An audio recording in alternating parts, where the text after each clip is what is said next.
Қазақ тілі мемлекеттік тіліміз. Барымызда үйренген тиіспіз. Білемін күттік, мен де білемін, менің та күнділімде түсемін. Апта күндерін тек қазақша айтап шықшы. Душенбе, шешенбе, сашенбе, бешенбе, жұма, шенбе, жексенбе. Енді 10-ға дейін санай аласың ба? 1, 2, 3, 4, 5, 6, 7, 8, 9, 10. Жарайсың. Өте тамаша. Барын да дұрыс айттың.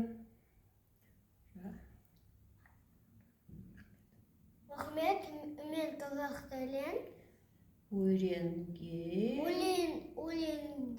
өлгенде өте жақсы көремін.